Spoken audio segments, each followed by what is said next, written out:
Yes.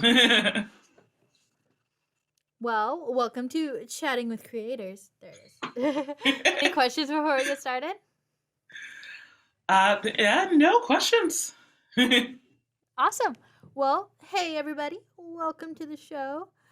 For anyone who's not familiar, would you please introduce yourself and the invitation to the audience if they've been living under a rock and haven't seen the trailer for like the past 18 months? No. Thanks so much for having me. Happy to be here.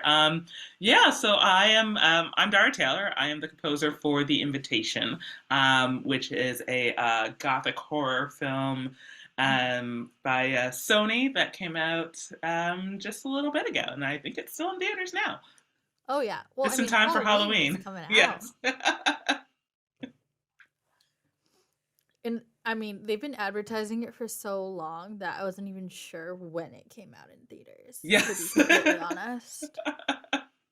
They had a very long marketing run, which I'm thankful for. Hey, They if did it not works, it slack on the works. marketing. Yes. So before all of my interviews, I like do some stalking and like see the other interviews you did because I don't want to ask you like the 18 questions you've been asked over and over. Thanks.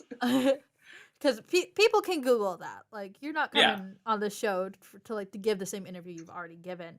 And something that stuck out to me, especially as somebody that is a composer myself, is you talked a lot about how you were blending modern and gothic to create this score. Because I mean, it is an inherently gothic film. It's another Dracula Hmm. story, and I was wondering, how do you think about defining gothic when it comes to musical ideas or style and genre, and how did that translate into the choices that you were making? Yeah. So, I mean, it was one thing that Jess Thompson, the director, and I discussed pretty early on as well, is how to kind of toe that line with, keeping some gothic elements, but making it feel, a story of today because it's set in present day. Mhm. So, when I think of gothic, I think of like big leaps Mhm. as far as from note to note goes. So I try to do that a lot in both the strings and also vocals. And vocals are a really prevalent part of the score. But then take those things, especially the vocals, and process them and make them strange and unsettling to give a modern edge to something that is otherwise pretty traditional. Something that always stands out to me when it comes to these projects and these like specific styles, especially with vocalists, is when it comes to choosing those musicians. Even when you're going to process it, that makes a huge difference. Did you guys already have like vocalists or instrumentalists in mind, or was that something that came along later? I know sometimes when I'm composing, I'm like, oh, I know what cellist I want to perform this right now. Yeah. Well, I as far as vocalists go, yeah, I mean, I work with Mhm. an amazing vocal contractor, Baraka May, who I've known for years, Mhm. and she really helped me find the right vocalist for this. So it was Baraka May, it was Elise Willis, and Suzanne Waters, Mhm. and they were the three bride, they represented like the three brides of Dracula. Mhm. So someone with that range, both in terms of note, but also in terms of like sounding small and creepy, and also sounding like big and operatic. Um, so they were great, and I love choir days. I'm a Oh. retired vocalist, if you could say that, out of practice, but that was my instrument. So I love any chance I can use vocals, especially in a really prevalent way. Yes. Oh my gosh. Ever since like vocals, I feel like especially in the past 3 years, have really been making a comeback as far as being in film scores. And Suzanne especially, I'm like, I hear you all the time. And not like in a bad Yes. way. I just like I'm in the middle of a film and all of a sudden I'm like, oh, what's up, Suzanne? Yeah. She's great. I mean, she's been in so much. She was in The Unbearable Weight of Massive Talent recently, and just like I mean, she's just a fantastic force of nature. And and if you need someone to go high, she is that person. Oh my gosh. No, I love it. Like, if you need someone to go, hi, you call Suzanne. If you need someone to sound like a mystical elf, Julie Elvin's got that. Yeah. She's got it pretty set. We had her on season 1. I love Julie, but it's like, and like it's gotten to the point, especially like after I finished my music degree, I just like kind of know who's who, like just off their sound. Like I'm watching Dune, and they haven't even. And like I hadn't been watching social media because I didn't want to know who was in Dune. All of a sudden, I'm like, "Yo, that's Tina." I Yes. know.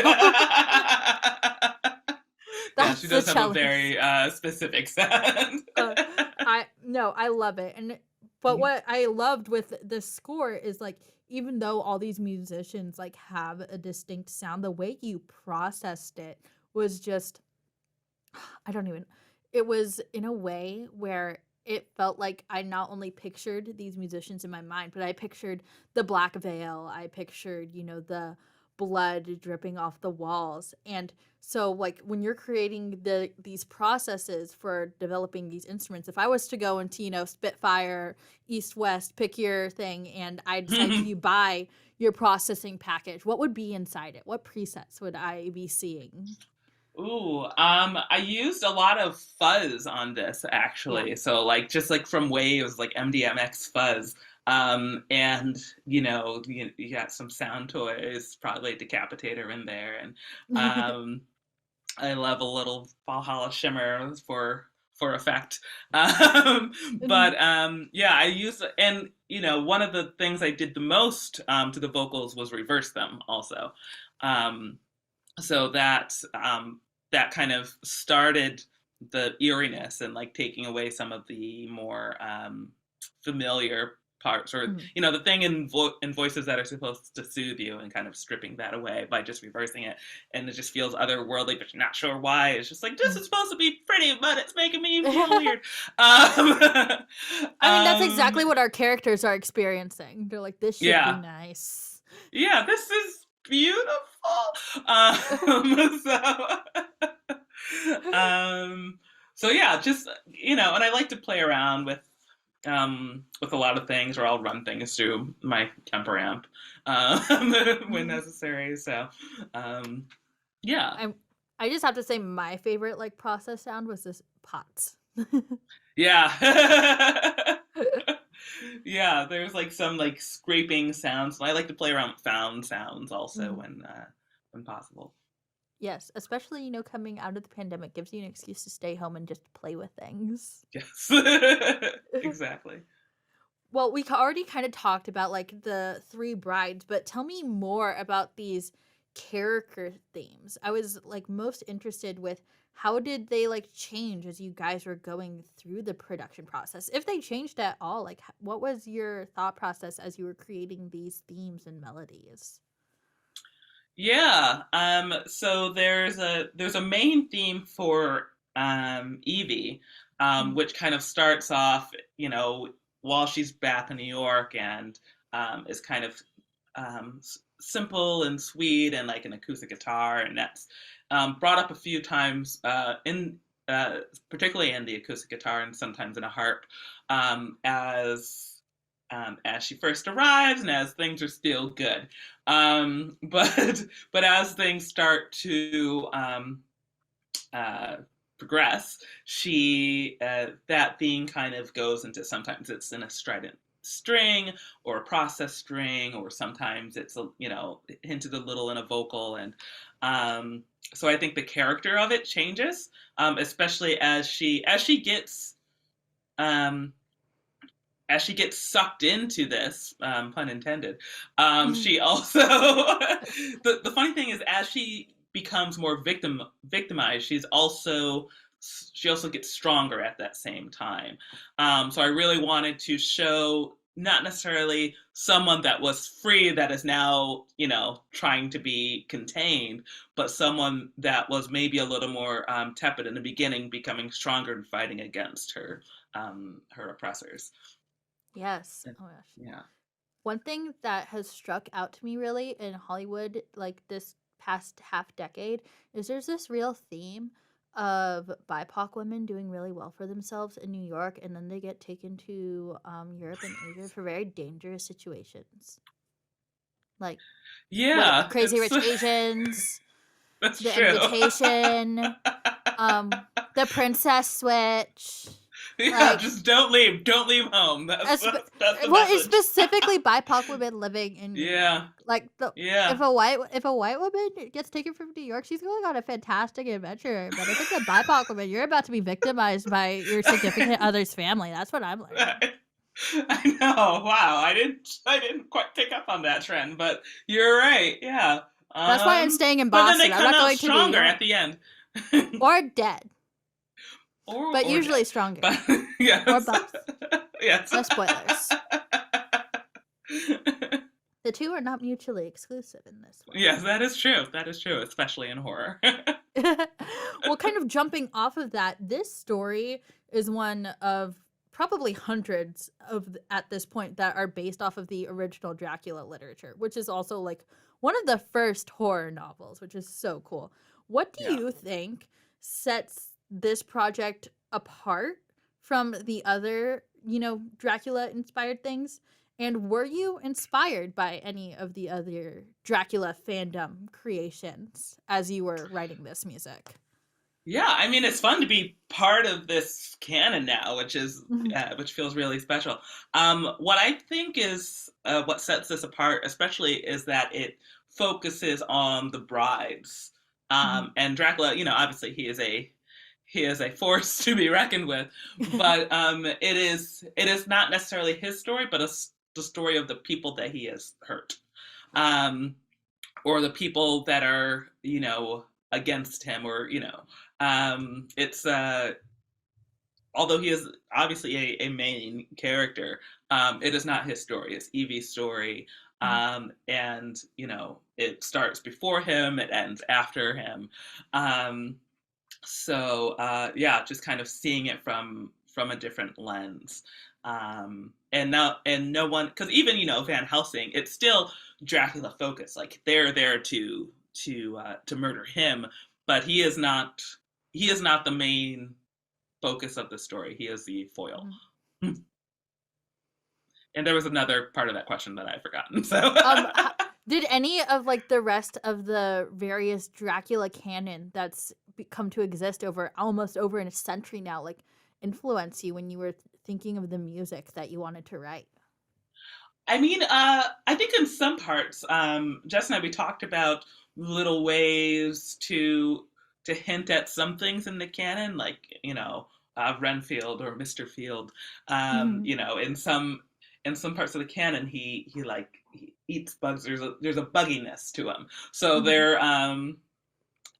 there were moments where we found these sounds that almost felt like fluttering, um, and used that in scenes that dealt with him. So it's just tiny little kind of Easter eggs of things,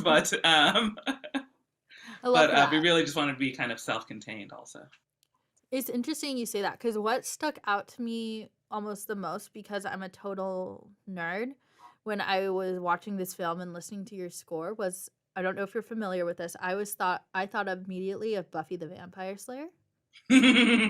And specifically the like 2 episodes where Dracula exists. And Yeah. with Spike and his very gothic themes, especially during the flashbacks. And that was kind of the vibe that I got a little bit. Obviously, you're not getting your new age electronic guitars and stuff all the time, but Yeah. like just the like thematic building and the aura that was emulating from the process strings, like that's what I was thinking of.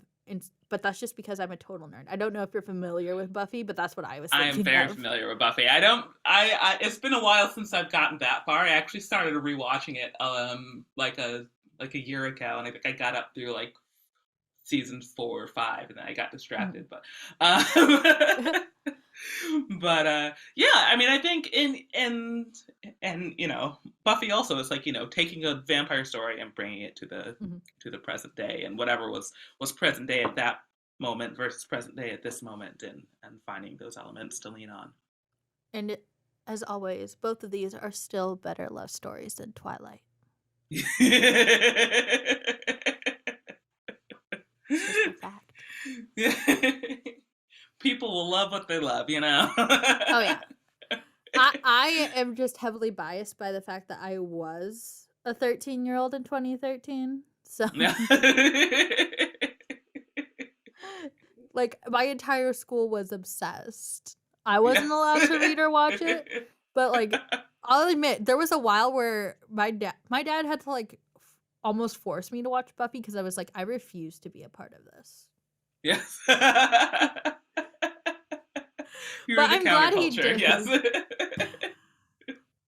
People just started going around my school calling me Leah, and I had no idea why. I was like, "What does this have to do with anything?" But it's it's so weird to see that shift now because those people who were reading Twilight and everything back in 2013, they were the people who came and made this Dracula story new again. And Yeah. then with your score, we got to see that all blend together. It felt like a huge blend of almost all of the Dracula literature, except for that weird stage in the 70s when everyone was using a theremin. But we don't need to do Yes. that. Yes, we very intentionally avoided the theremin. You used real female singing voices. I think that's so much Exactly. better. Exactly. Don't get me wrong, I still love Star Trek, but I like that we phased away from the Yeah. theremin. So, one thing that you bring up a lot is your collaboration with Jessica, the film's director. What do you think is important for composers to keep in mind as they collaborate, converse, and build these professional relationships and friendships with the people who are also behind the camera but a little closer to it? Yeah, I mean, I think, having things feel as collaborative as possible is just makes everyone happier at the end of the day, and everyone feels some ownership over the ideas. And so I think having a lot of conversations early about the tone and the vibe and how much we want to deal with atmosphere versus thematic materials and how organic or synthetic we want to feel um, it's important to bring up as soon as you can. And again, just kind of coming at it with a collaborative lens and realizing we're all on the same team and we all want to make the best Mhm. film we can together and have a great time while we do it. Yes. Now, flipping the other way around, the people who get the film after you, because sometimes people actually do come after the composer. Do you feel that there were any scenes where your beautiful score was covered by sound design? No, I mean, sound designers are your friends. No, they are. They are. They are. But and again, those are important conversations to have, especially during like the spotting and the playback um, parts of the scoring process. Is you hear some sort of temp sound effects in there, so Mhm. it's good to just ask the question: is this going to stay? Are they going to do something like this? Or are they going higher? Because the director has more information about what the final sound design will be.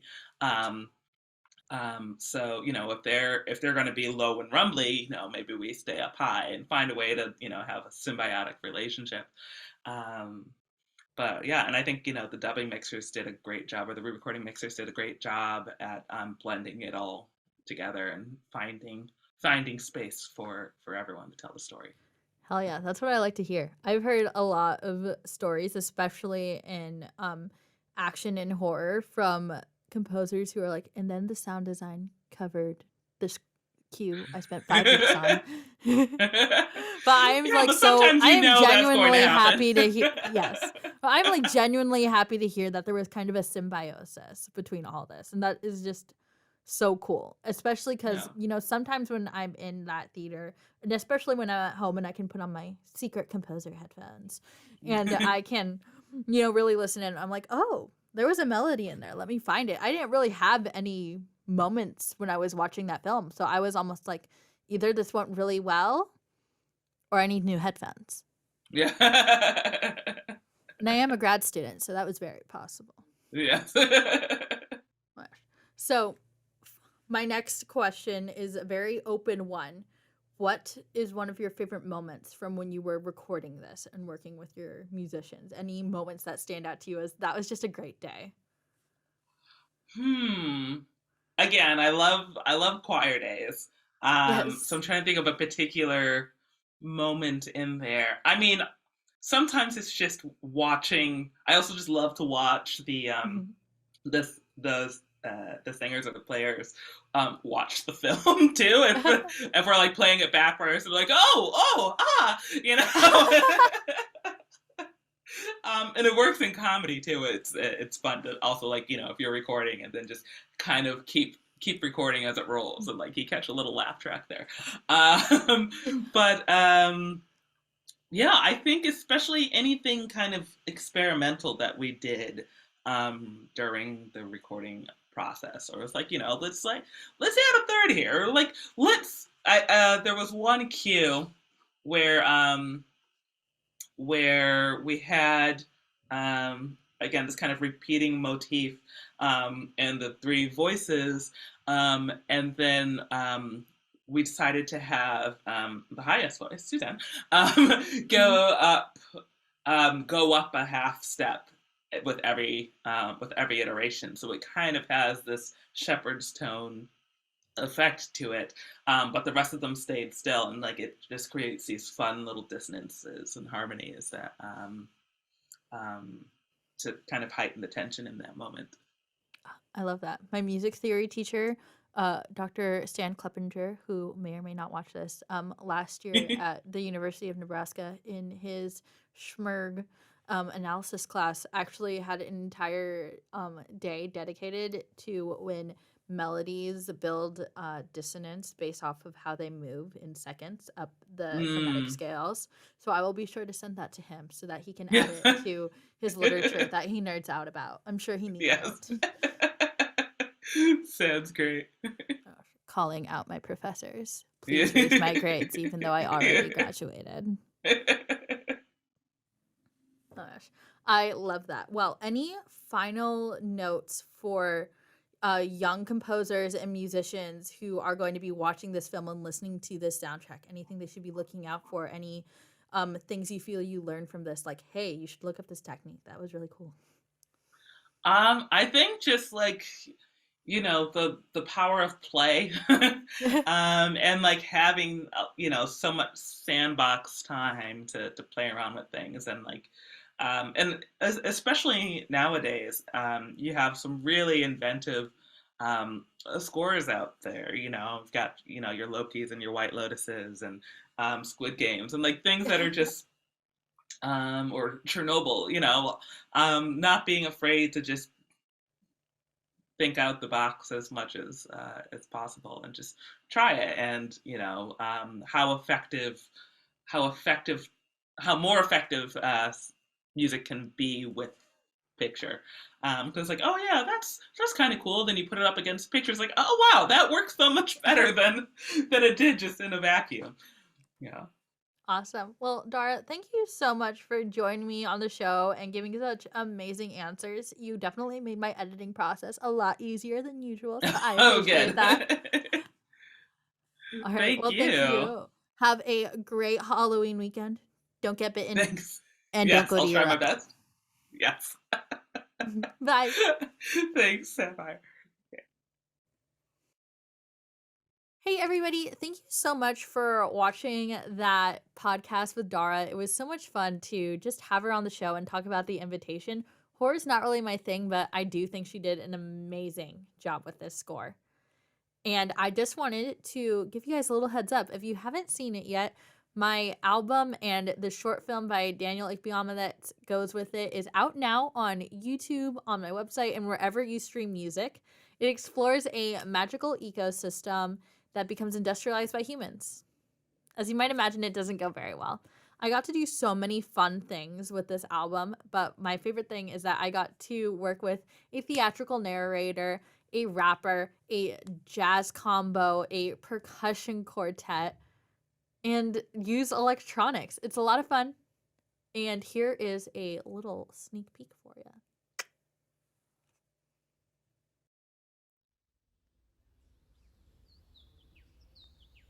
They call us magic, I heard. I grew brave and crept closer to their encampment a day or two ago. They call us magic, I heard. Oh, I know not what it means, but I like it.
This place is our homeland, where chimeric chants grow strong, and we skip-hop our stones downstream, stones of whimsy and music, of artful sport and fire-pulled dance, reaching to the skyward court with the grace of a dancer warrior, of one.